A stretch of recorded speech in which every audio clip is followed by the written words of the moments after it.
Esme Church started a Northern Theatre School in Bradford, which was near home, at least 10 miles away.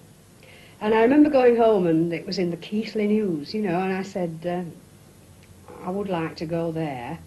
And my mother said, well, you can't, you know, we couldn't do this. It was one of those things that cost money.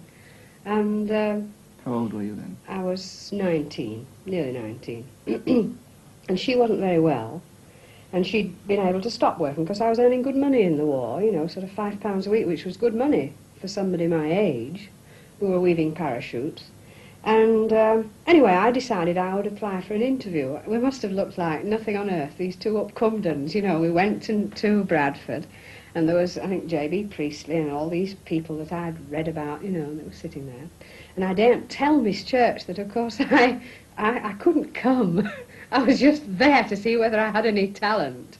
And Mother sat in the back of the little theatre in Bradford, and I performed my pieces. And by this time I'd realised I was the wrong shape for a film star, so I played very old women.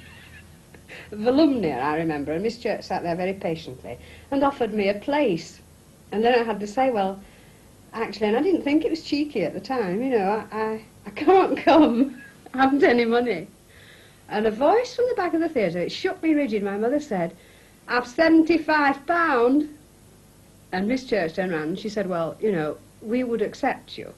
So I went back and we sat in the bus chewing our fingernails, wondering what on earth we could do, because by now I knew I wanted to go. And I got to the mill next morning, and the owner sent for me. And he was a man of about 60, and his father had known my grandfather, you know. And I thought, oh, for the sack, there's something gone wrong. And I went up, and he threw the Yorkshire Post across his desk. And he said, is this thee? And I said, it must be. It says what I did yesterday in Bradford. And he said, well, that's only brass. And so I explained my mother had this £75. She'd been left it in a will somehow, you know, and I didn't know anything about it. And he said, well, I'll pay the fees. And he decided he'd give my mother £2 a week or something, so that she didn't have to pay income tax. But she had to take over my looms, you see, because it was a matter of the war.